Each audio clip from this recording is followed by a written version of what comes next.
Oh, hi there. So, you know how this is episode October? I gotta, get in the Halloween spirit, I gotta do a bit of the scaries. This is for you older people who don't understand this bullshit. This is beef Wellington flavoured. You cannot convince me otherwise. Anyway, welcome to In a Nutshell, where in a nutshell, we do things in a nutshell about the events of the month. As you can see, I've run out of funny ideas for the intro because I've said that about 3 times in separate episodes. So let's begin. Oh, the jump cut as well. Wow, we really are doing the in a nutshell greatest shits. Poo poo pee pee. Tilly Norwood went viral this month for being an AI actress. Imagine someone said on Twitter, I have a crush on Tilly Norwood. I've seen more dignity on OnlyFans. Anyway, Kate J. Mack, in slightly better and less really stupid news, reached the Farlands in Minecraft after 14 years of walking on the game, going past 12 million blocks completely on foot. Why'd he do that? Oh, yeah, we ain't helping the charity. Get that. There we go. And somehow, despite that being the obvious question in everyone's head, it is not the stupidest thing to be said on this show, and probably isn't even in the top 10. But there we are. And speaking of stupidity, the 6'7" kid unveiled a crypto scam. If you fell for it and you lost money, go fuck yourself. Anyway, the natural end to a meme is when a crypto scam happens, so finally we can be rid of 6'7". What the fuck did Natasha Bedingfield scream? Oh, go fuck yourself. That didn't age well. Right then, let's get this stupid album out of the way. I mean, it could be really funny, but I think the album itself is a joke. With lyrics such as this, and lyrics being interpreted as very, very fascist. This one, that one, and I'm pretty sure there's that one too. But still, it broke a bunch of records. Who gives a shit? I mean, 25 had it for 10 years and it's not even considered Adele's best album. Because it isn't. 21 is way better. So, there you have it with that. As well as this, there is a song called Cancelled, which everyone is saying is fully about Blake Lively, but it's painfully obvious it's a little bit about Brittany Mahomes, who is very MAGA. And even then, Blake Lively isn't the best person in the world, although I absolutely support her against Justin Baldoni otherwise, because Justin Baldoni is fucking evil. So yeah, that's where Taylor Swift is, because apparently that gets views. My dogs are barking. As well as that, she called Charlie XCX a crackhead, a cokehead for some reason. Because, why not? And since the album release week, Phineas liked a TikTok calling it spiritually Israeli.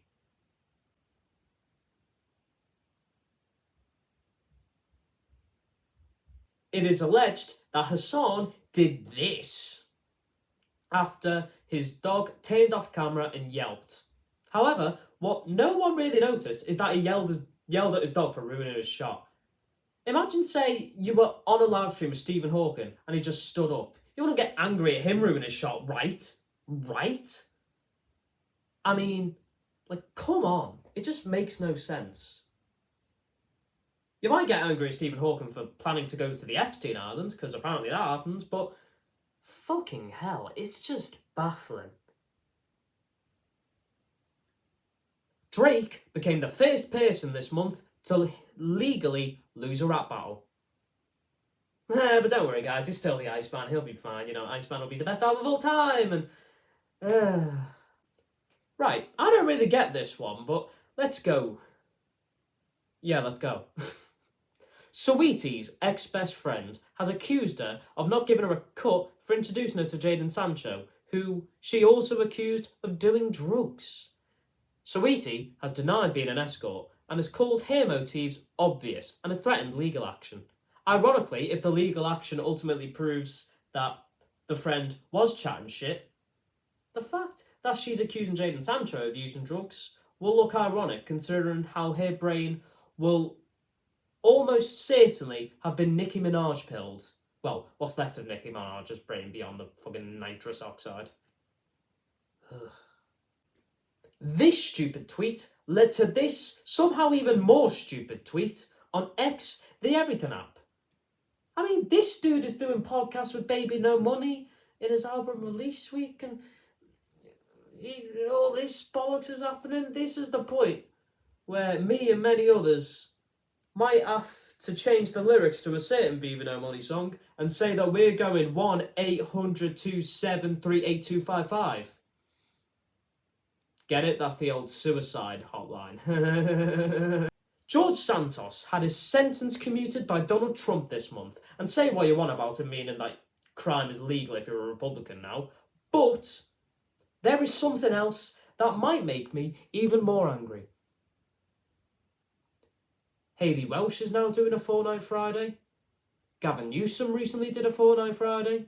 Fucking Elon Musk kinda did a Fortnite Friday. Where is George Santos Fortnite Friday too?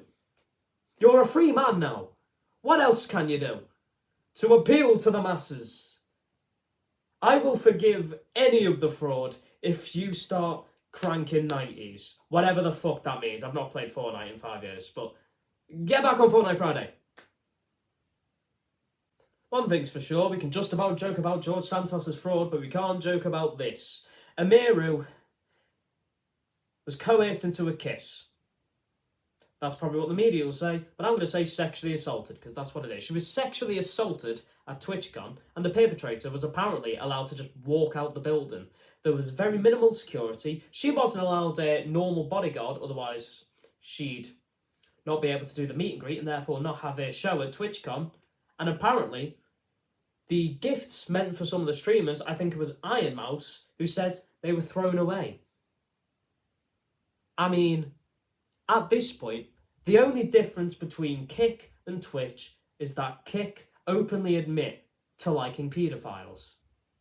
But Twitch, they are very clearly not much better and probably a little bit worse. Because I'd like to at least hope Kick would have the decency, if they were going to do a KickCon, which sounds like terrorism, to make sure their streamers weren't at risk of sexual assault.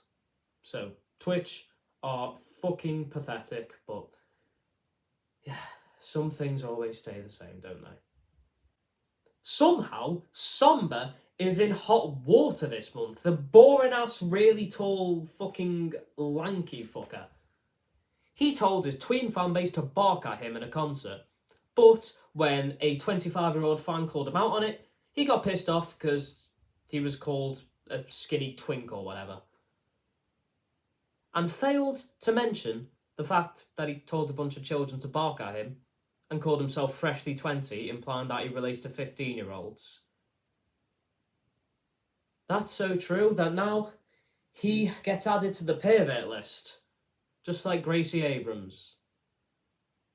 So we can block them both.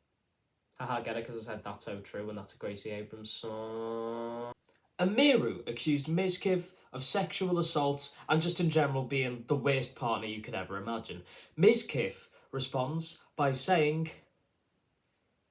she threw plushes at him, as well as being a meanie to her rabbits. Yep. How informative. Almost as informative as this new Lily Allen album entitled West End Girl, which goes through all the details of her and David Harbour's breakup, which includes a lot of cheating. However, unlike previous history, it's the man this time. The brother got accused of being a 4chan stan and using his house as a using their house, actually, pretty much as a prostitution ring. If we ignore the obvious hypocrisy, because, you know, fucking banger album, I'm not even gonna lie. You may be asking, after one of the previous stories from about a minute ago, whether Mizkiff will face any consequences for the painfully obvious fact that Amira is telling the truth, because that is not how you defend yourself if you're not guilty. And Twitch actually will do something about it, because Nina Lynn and Zoe Spencer, who sexually assaulted someone on stream, were banned for a whole day. So there truly are consequences to your actions, people. Mirrors the justice system, doesn't it? Brilliant consequences. Actually, I lied. You need to leave. Shut up, man. Forgive me for being a bit irate. It's been a long year.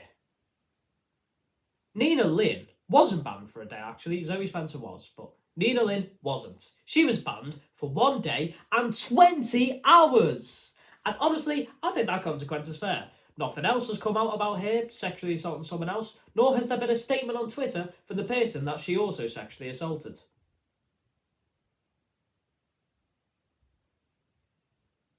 So, you know, Twitch CEO has no reason to resign or fear over any long-standing protest against his rule of the company. Yeah. Okay then, well, all seriousness, it is fucked up, man. What a scummy fucking streamer. Typical of them, I know, but you know. And I hope him taking so long to speak out wasn't because of any societal stigma, because that's fucked. In other news, Drake and Aiden Ross, I think alongside Stake.com, are being sued because through their live streaming, they are alleged to have promoted underage gambling. Say what you want about, like, fucking the law and whether that's even that deep. But I wonder how that is going to look when he's trying to appeal his case yet again against UMG. Be an interesting one to watch. I don't know whether there'll be any preemptive issues over that or his history of this bullshit. You know, he'll be fine. He's the Iceman. All that. You need to shut the fuck up! And in case you aren't sick of the stupidest dramas ever, Spud Bros and another business called the Spud Father are having a little thing. Spud Bros were alleged to have sued Spud Father because they recently trademarked Spud Father. However, Spud Bros have came up saying they hadn't sued them, and they sent them a letter to say that, oh yeah, your thing flagged up because we trademarked it. And it looks like they're going to sort it out. It's very entertaining and it makes me want to buy my own fucking Spud. And there's a Spud Bros in the fucking city I live in. I'm good, Tar.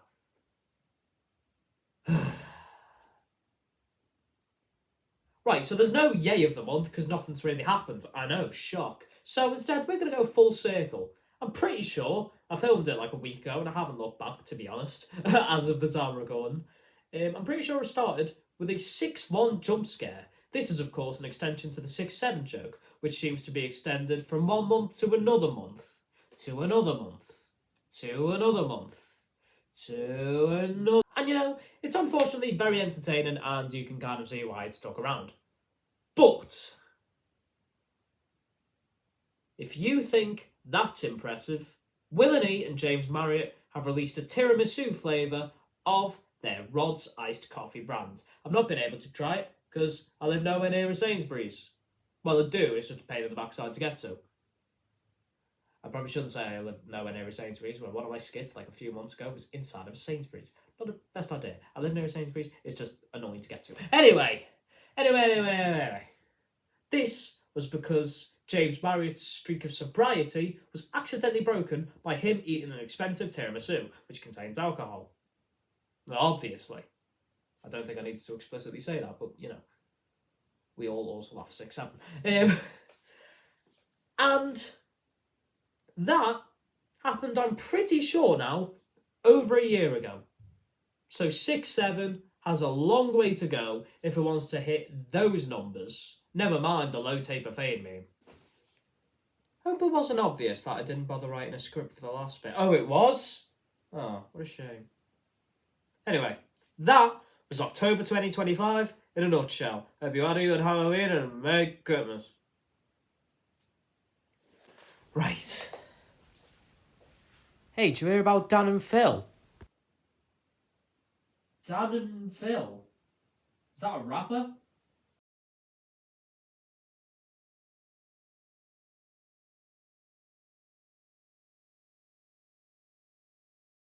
Hi, I'm Sainsbury's. Welcome back to Sex Offences Sainsbury's. Guess who's not a prince anymore?